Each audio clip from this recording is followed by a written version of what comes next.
Ada seorang orientalis, orang Yahudi bernama Bernard Lewis.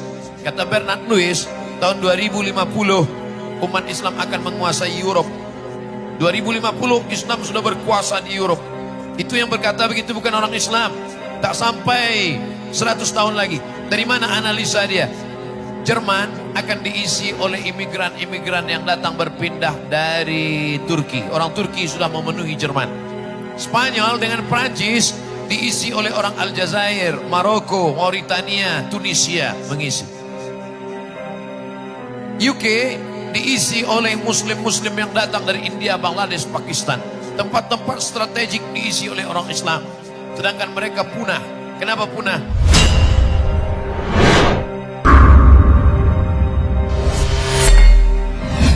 Tumbuh tanaman, selepas itu dia akan bertunas, bercabang, berdaun, berbunga, berputih, berbuah.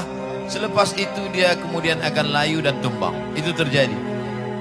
Tumbuh tanaman Sayyidina Muhammad SAW diperjuangkan Khulafaur Rasyidin Abu Bakar, Umar, Utsman dan Ali. Kuat pada masa Bani Umayyah, jatuh Bani Umayyah. Naik Bani Abbasiyah, jatuh Bani Abbasiyah. Islam tetap besar, hebat sampai kepada Mesir. Jatuh, berkuasa pula 700 tahun di Andalusia. Jatuh di Eropa Barat, muncul di Eropa Timur Muhammad Al-Fatih. Sampai akhirnya pada tahun 1923 ditumbangkan oleh Mustafa Kemal Atatürk. Mustafa Kemal Atatürk.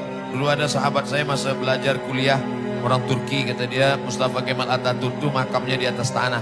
Sakratul mautnya 6 bulan tak mati-mati. Lalu kemudian makamnya di atas tanah, bukan di dalam tanah, di semen di atas tanah, di Ankara. Oleh sebab itu maka bagaimana bisa jatuh? Akibat umat Islam lemah, berpecah belah, sibuk dengan masalah khilafiyah. La tanaza'u, jangan kamu bertikai, berkonflik, berpecah belah. Fatamshalu, kamu akan gagal. Wa tadhhaba rihukum, kehilangan semangat.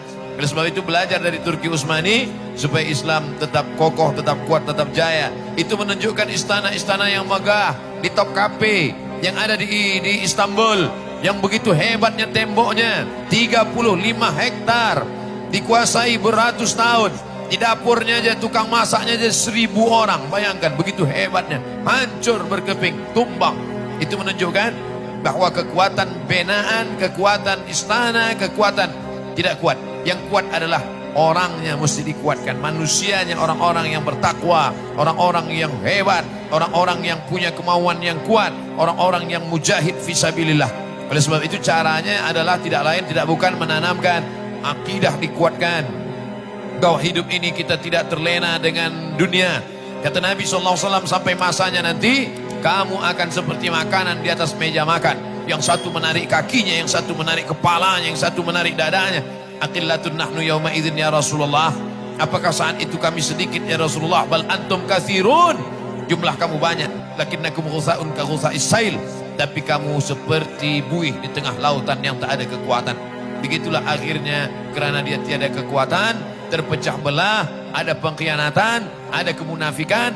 Akhirnya 1923, 1924 tumbang, terpecah.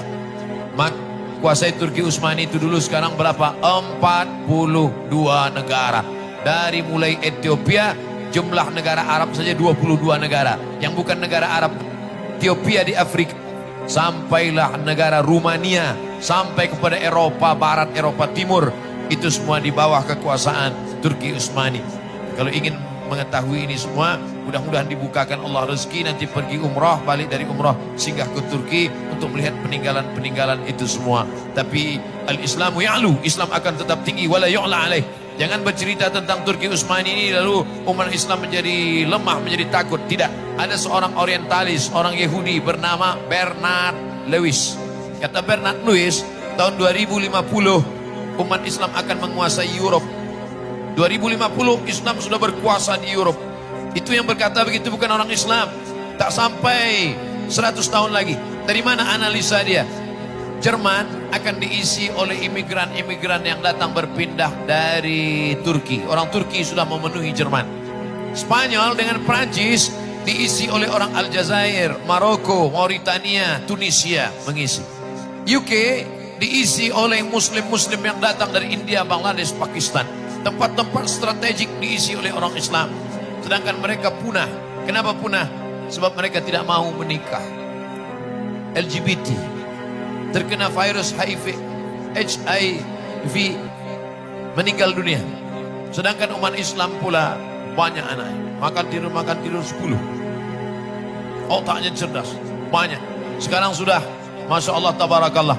Bernard Lewis Yahudi ketakutan, Islam akan banyak, Islam akan tidak perang. Islam menguasai Europe tidak dengan cara perang, tapi dengan cara apa? Dengan kekuatan ilmu pengetahuan.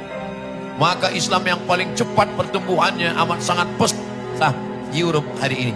Maka muncullah Islamophobia, ketakutan terhadap Islam, takut mereka.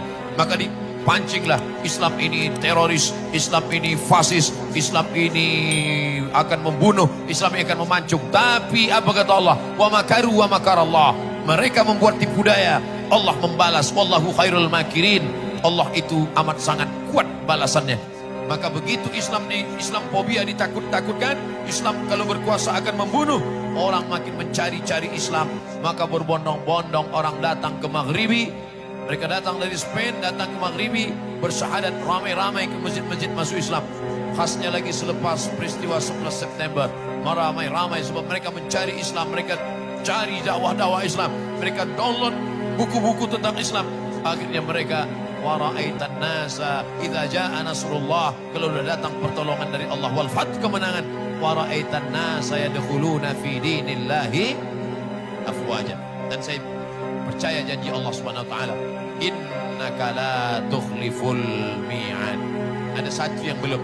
Nabi dulu berjanji 700 tahun namanya. La tuftahanna al-Qastantiniyatu. Nanti Konstantinopel pasti akan direbut oleh umat Islam. Wala ni'mal amiru amiruha. Pemimpin panglima perangnya pemimpin terbaik. Wala ni'mal jaisu dzalikal jais. Dan pasukan tenteranya adalah yang terbaik. Ketika Nabi berkata begitu, semua apa kata mereka? Majnun, gila, sahir, tukang sihir, kadzab, pembohong.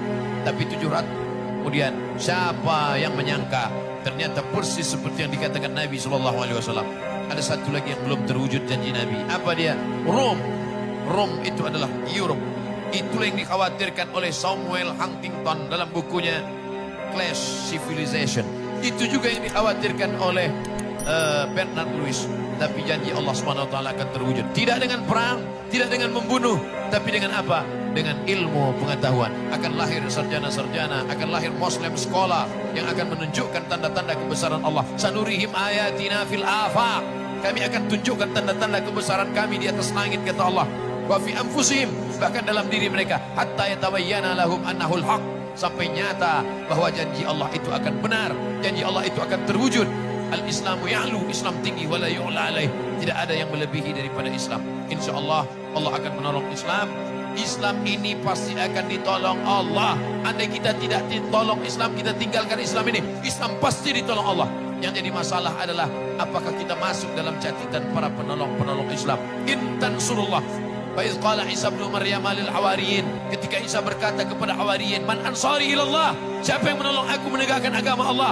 Qala al hawariyun berkata, nahnu ansarullah, kami yang akan menolong agama Allah. Sekarang saya bertanya, siapa yang akan menolong agama Allah? Kami yang akan menolong agama Allah. Insya Allah kita akan tolong agama Allah. In tansurullah, kalau kau tolong agama Allah, yansurkum, Allah akan menolong kamu. Wa yuthabbit aqdamakum, Allah akan menguatkan kaki kamu. Allah tidak tanya berapa harta yang kau beri. Allah tak tanya apa yang sudah kau buat. Allah tak tanya berapa darahmu yang tumpah untuk jihad. Tidak. Tapi yang ditanya Allah adalah apa yang sudah kau ikhlaskan untuk menolong agama Allah Subhanahu wa taala. Mudah-mudahan nanti kita termasuk yang boleh menjawab pertanyaan ketika berhadapan dengan Allah Subhanahu wa taala. Amin ya rabbal alamin.